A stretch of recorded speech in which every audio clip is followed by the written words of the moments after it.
ঘাটালের বিদায়ী সাংসদ ও তৃণমূল প্রার্থী দেবের গলায় এবার জয় শ্রীরাম ধ্বনি। বুধবার রাম পুজোর আয়োজন করেছিল ঘাটালের রামনবমী উৎসব কমিটি। আয়োজন করা হয়েছিল শোভাযাত্রার। তাতে অংশ নেন ঘাটালের তৃণমূল প্রার্থী দেব। সেখানে তার মুখে শোনা যায় জয় শ্রীরাম ধ্বনি।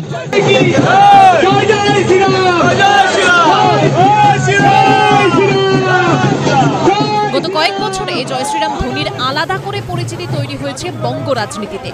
বহু ক্ষেত্রে বিজেপি কর্মীদের জয় শ্রীরাম ধ্বনি দিতে দেখে পাল্টা জয় বাংলা স্লোগান দিতে দেখা গেছে তৃণমূল কর্মীদের।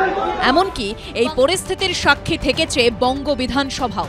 আর এই কারণেই রামনবমীর অনুষ্ঠানে দেবের এই স্লোগান আলাদা করে নজর কেড়েছে রাজনৈতিক মহলে। অন্যদিকে ঘাটালে এদিন রামনবমীর মিছিলে যোগ দেন বিজেপি প্রার্থী হিরণ চট্টোপাধ্যায়। পুজো দেন হনুমান মন্দিরে।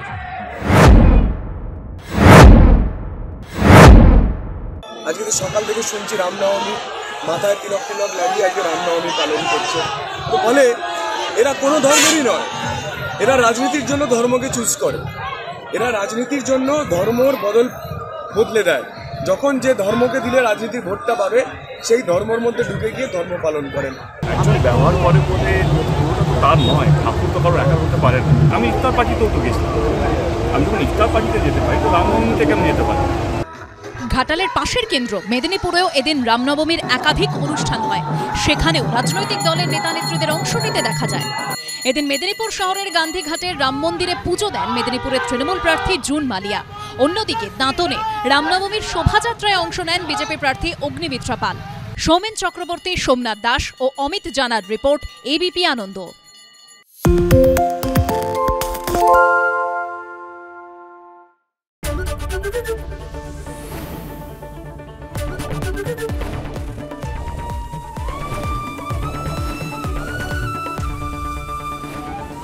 এবিপি আনন্দ, এগিয়ে থাকে, এগিয়ে রাখে।